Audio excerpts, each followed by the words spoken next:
This is the K-12 Engineering Education Podcast for October 10th, 2016.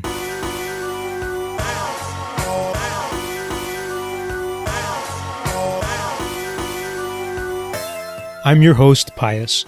My guests are Dr. Linda Kekelis and Dr. Elizabeth Cady. They work to foster connections among people and resources in the field of engineering education. Both are connected to the National Academy of Engineering, or the NAE, and they're speaking with me over Skype about an ambitious digital project from the NAE called Link Engineering.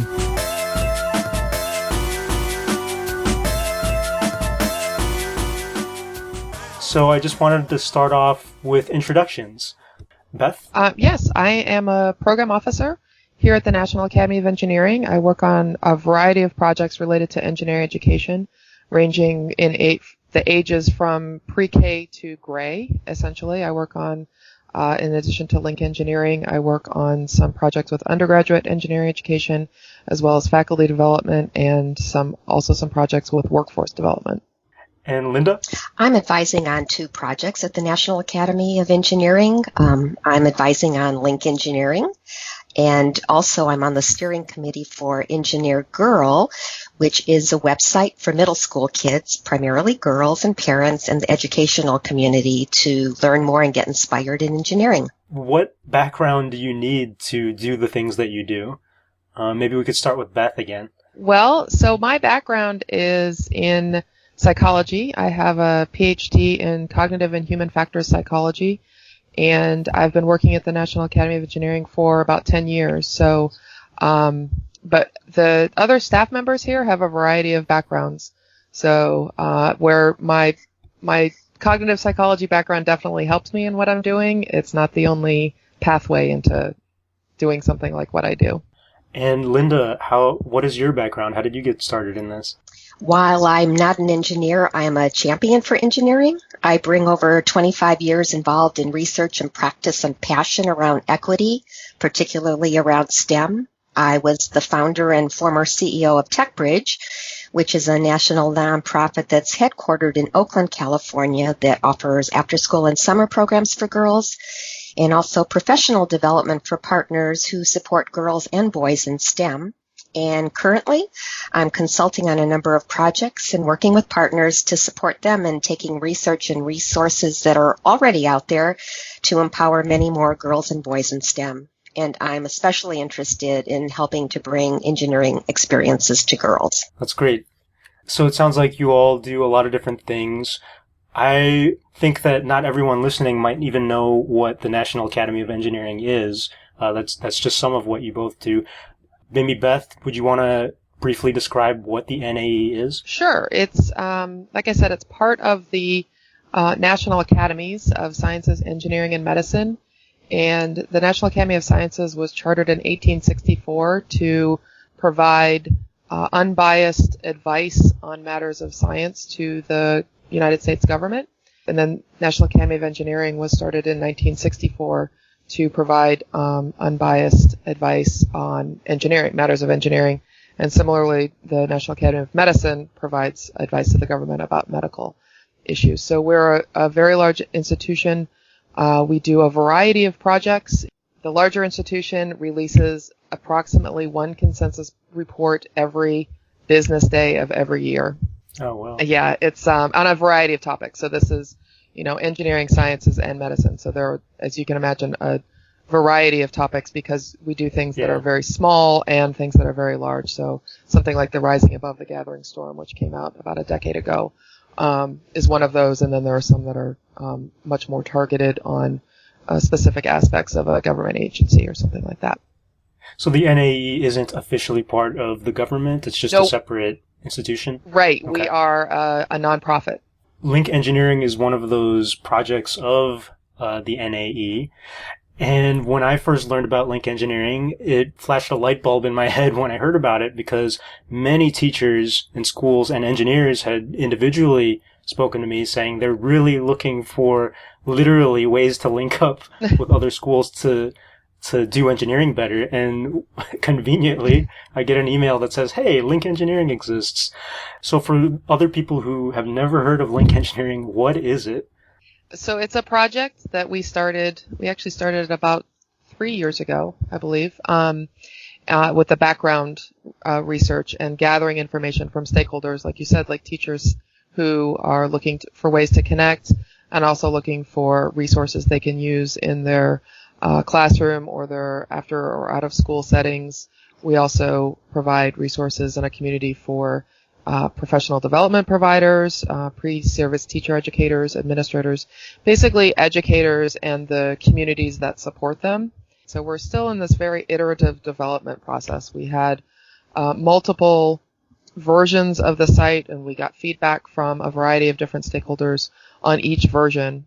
We are also doing a collaboration with Teach Engineering, which is an online repository, part of the National Science Digital Library websites. They have about almost 1,500 engineering lesson plans for classroom and out of classroom use. And so we are forming a collaboration with them where educators who are using their materials can do a kind of a share an experience with how they're using the materials, and then people can start talking about that.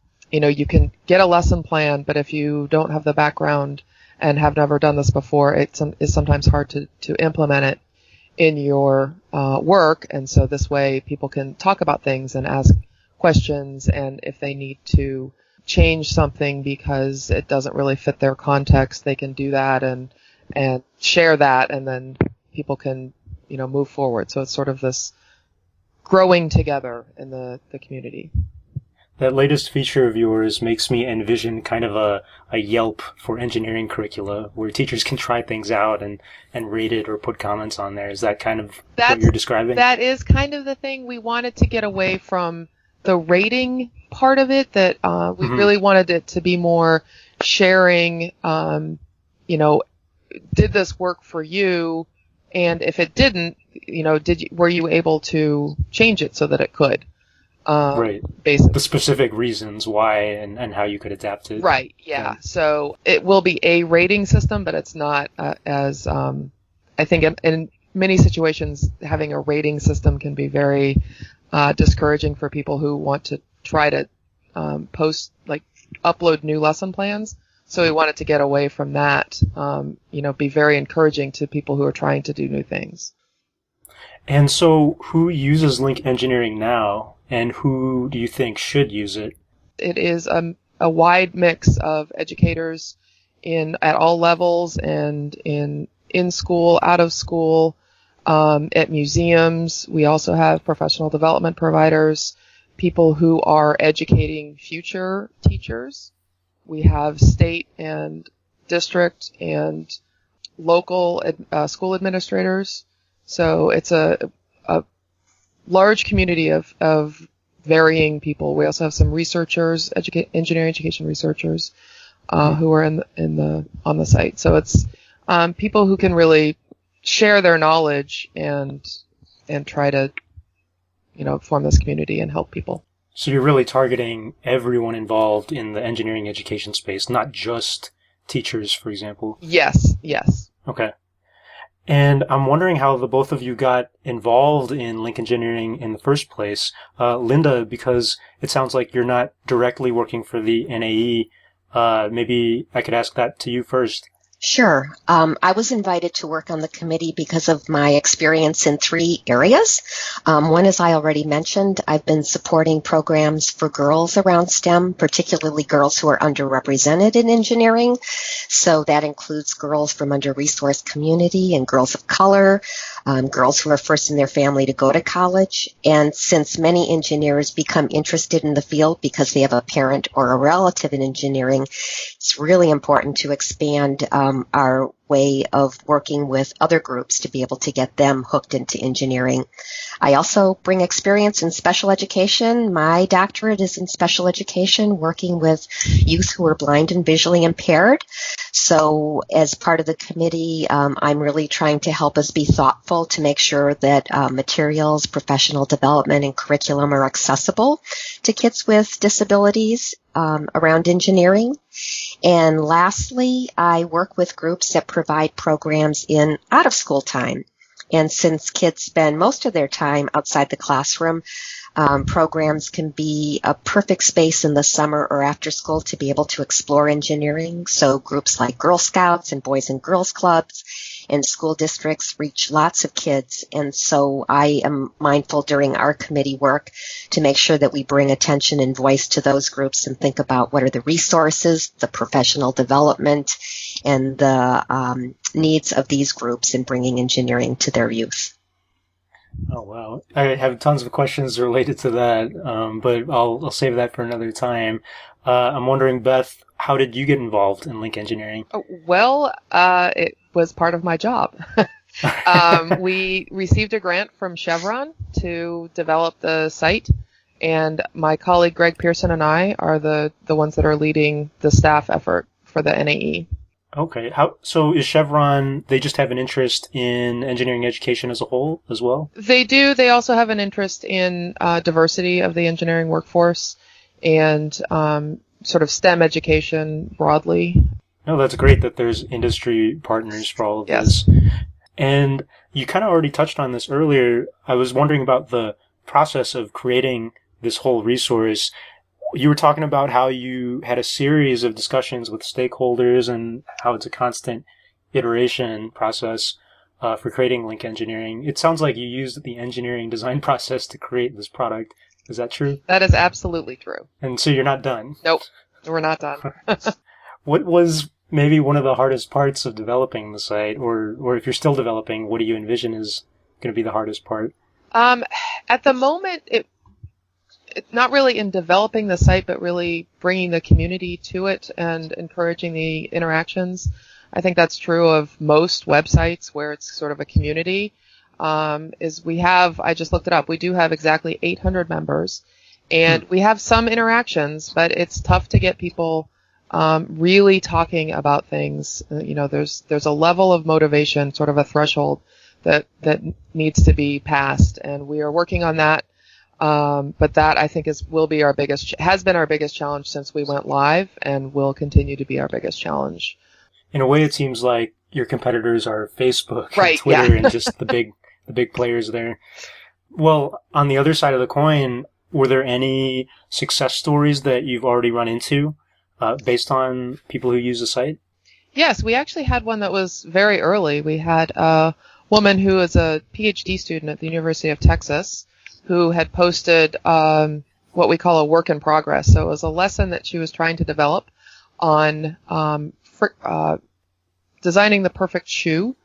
And she posted it and asked for comments. And as it happens, someone who is on the site, someone else who is on the site, used to be an engineer with Reebok. And so they have connected and are working together to help develop SNEA's lesson on shoes. And Linda, did you hear anything interesting coming out of link engineering? I think for me, an example of a success story was the ability to be able to share resources and get the word out about folks that are doing really great work in engineering. For example, this summer I learned about two really interesting teachers at a middle school, Preston Middle School in Fort Collins, Colorado, who were doing philanthropic engineering with middle school kids. They came up with the idea of creating lights for folks in developing countries. And when I heard about their project, it was so interesting because I often hear kids talk about the fact that they want to make the world a better place and don't make the connection to engineering and technology. And I thought that the work of these two teachers would perfectly align with, really showcasing how engineering does help the world. So I was able to reach out to these two teachers, talk with them, be able to write a blog that actually just was posted on Link Engineering yesterday. Yeah, really thanks. I read that. So it's Thank just, you, it was great because I was really so excited with their work and I just want so many other people to know about it. So it's an opportunity for more people to learn about the curriculum and I think really importantly to be able to reach out to Tracy and Dawn and, to come up with questions if they're getting started or afraid or feel like they don't have the expertise. They can go to Tracy and Dawn and be able to get really practical advice in terms of getting started. So I'm really excited to see this as a place to be able to really share the great work that's going on with lots more people around the country. So I want to broaden the discussion a little bit. And you both started to talk about this, but why is engineering education important to you personally? We'll start maybe with Beth. Okay. Well, my father is an engineer. He's an electrical engineer and was a professor for many years. And so I was always around engineering as a kid. And basically when I finished my graduate program and I was hired at the NAE not long after that, and was familiar with engineering education, but really got most of my education, if you will, in the field once I started working at the NAE. So, but like I said, I've been around engineering my whole life. I have a lot of friends and family members who are engineering, and talking to them, especially about the projects that I've worked on that are focused on both K-12 and increasing diversity in engineering. People are very passionate about that, and I am too. I think that's a very important part of what I do. And Linda, how did you, what was your path to getting into engineering education? My interest began when I was a really little girl a long time ago. I used to love to play with my Barbie dolls, and I also loved to tinker with my brother's erector set. So I would take his erector set and build furniture for my dolls. But then, when I put away the Barbies, I stopped playing with the erector set and, never thought about continuing to tinker. My brother went on to study engineering in college and then became a civil engineer. And never once did I imagine, following in his footsteps or becoming an engineer. And no one ever suggested it. I had no role models. But then, about 25 years ago, my interest and passion was rekindled when I had a son. And he had lots of Legos, and our house was overrun with building blocks and, his engineering endeavors. And he went to a preschool cooperative, and once a week I was at that preschool.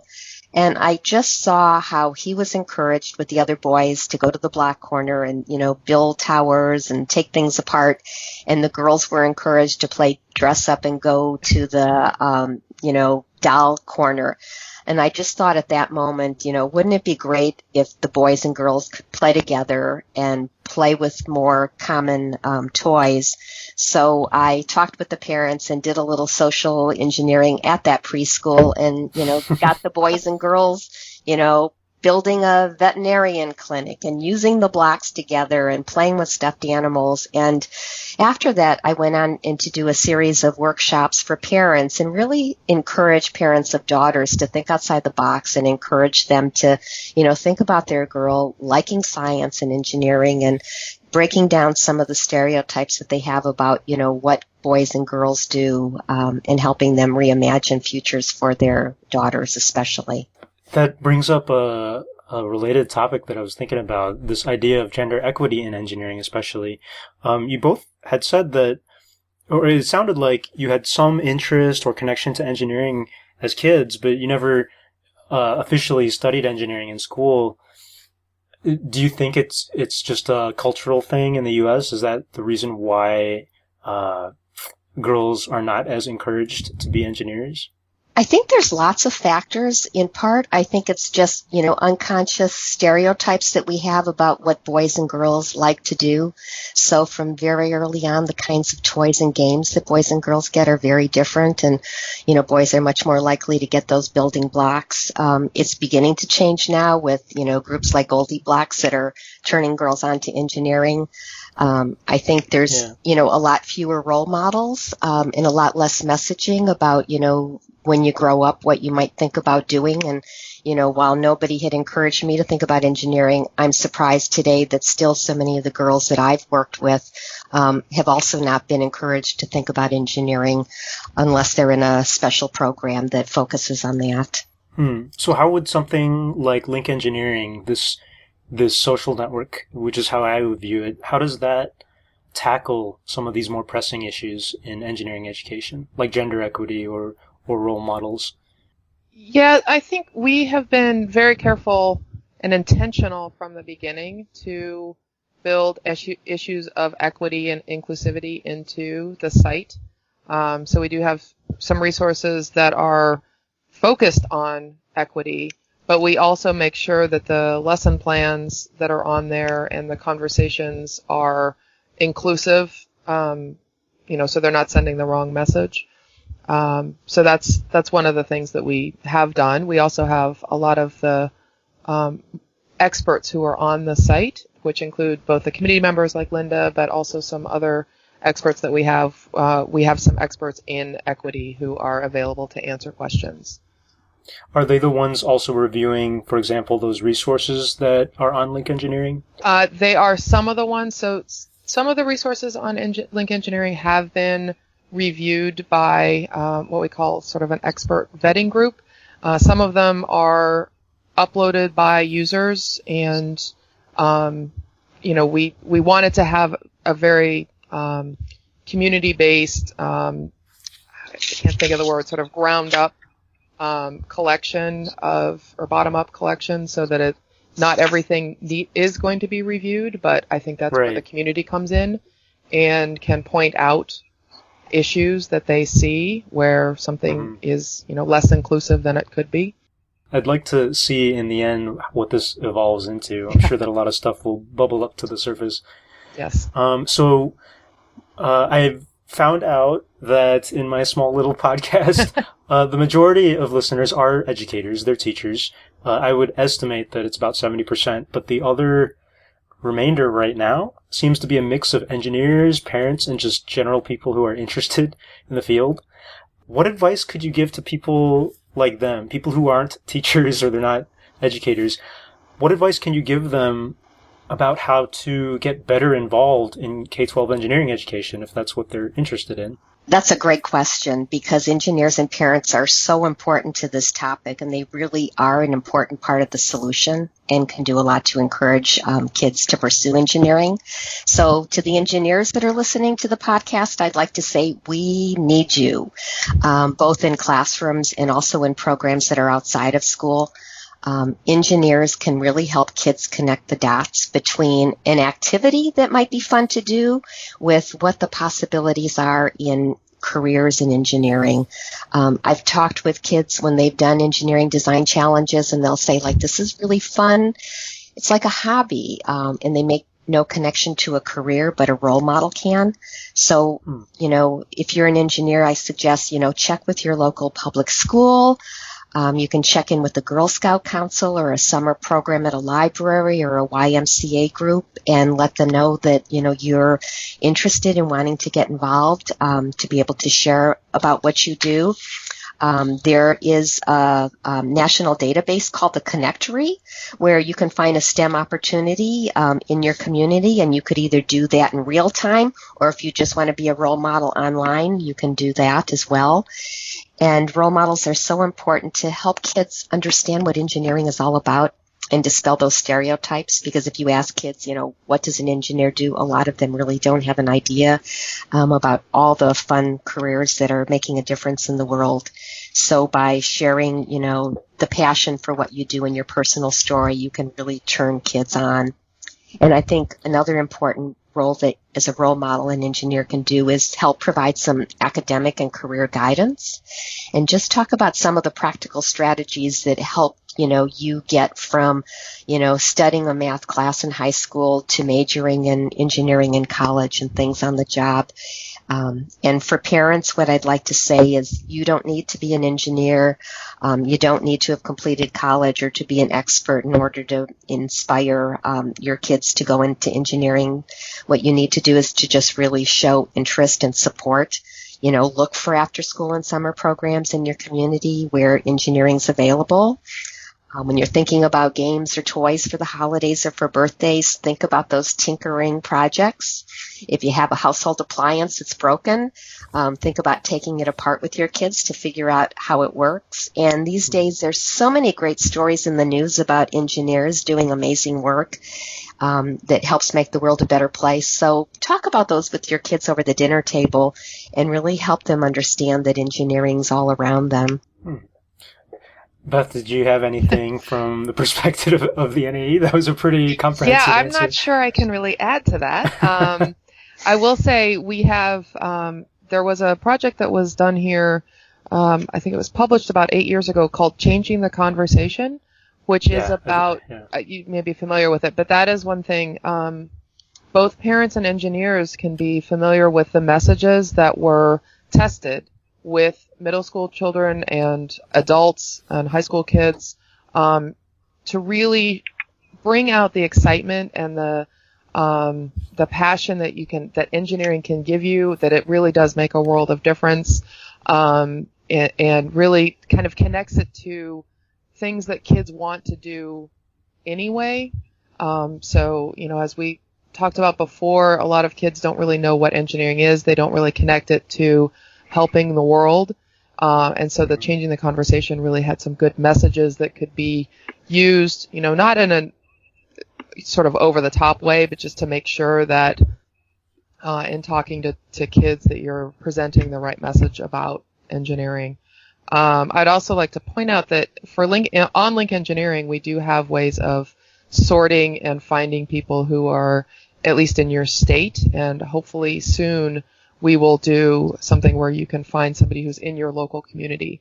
So engineers, parents, and educators will be able to log into the site and find others who are very local to them. So, if an educator is going to do an activity and wants an engineer to come in that will connect the activity to something in the real world, they'll hopefully be able to find someone that's a local person. Yeah. No, that's great. That's literally what so many teachers have asked me if I knew anything, and I couldn't tell them. So that's great that Link Engineering is working on that. And I also didn't know about the connectory either. I'll have to check out that resource. Are there any other projects from the National Academy of Engineering that either of you'd like to tell the public about besides Link Engineering? I had mentioned at the start that I'm involved with Engineer Girl, the website for kids in middle school.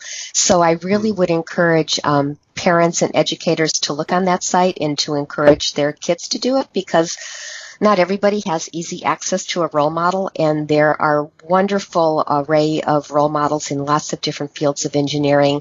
And it's also great because on the website, kids can pose a question. So if they're wondering about what classes to study or what different fields of engineering are about, they can ask the question and get responses from engineers. And then every year, Engineer Girl sponsors a contest dealing with engineering and its impact on the world. So I encourage listeners to check the website for details and be able to share that with kids who might like to try out the contest. It's fun. That sounds excellent. And Beth, did you have anything? Yeah. So in addition to Engineer Girl, which is a great resource, we have several projects that might be of interest. They're available on the NAE website, which is just www.nae.edu. And if you click on activities, all of our activities show up. So we have a variety of projects. In addition to websites, we have some reports. I'm actually working on a project that will be released sometime in the next 6 months or so, looking at where individuals with degrees in engineering end up in the workforce. So it's kind of a lot of people with engineering degrees do not end up working in an engineering field. So we're looking at kind of the factors around that and also the other aspects of that may be of interest to some people. And we just have a variety of projects. Too many to mention all of them. That's awesome. We're also my colleagues are developing the Online Ethics Center, which has been around for several years, focused on engineering ethics, but is now also adding science ethics to it. So they're redeveloping that site. That is also will be a responsive site. So yes, most of these projects are available on the web, and I think the NAE site itself will be responsive to mobile or is already. Yeah. And so if anyone has questions for you or for the NAE, what's the best way for them to get in touch with you, Beth? My email is ecady@nae.edu, or if you join lkekelis.org and go to my profile, which I'm under the contact site on the website, you can contact me through there. Great. And Linda?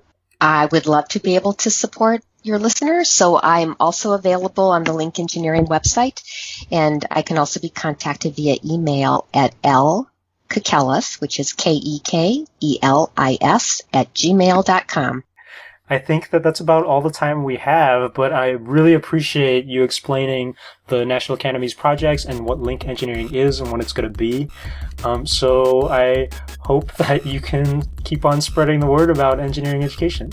And I think we both would like to thank you, Pius, for giving us this chance to be able to help get the word out. Yes, thank you very much. You're very welcome.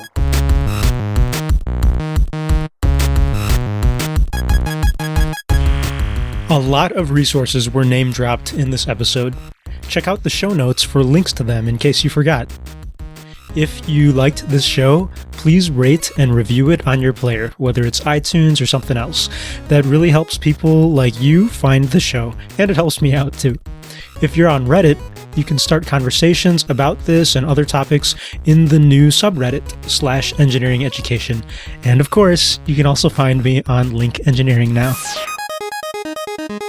The views expressed in this podcast are our own, and they are not necessarily the opinions of any schools, companies, or other groups with which we might be connected. Our opening music comes from School Zone by the Honorable Sleaze, and our closing music is from Late for School by Bleep Tour. Both are used under Creative Commons Attribution licenses. Thanks for listening, and please tune in again.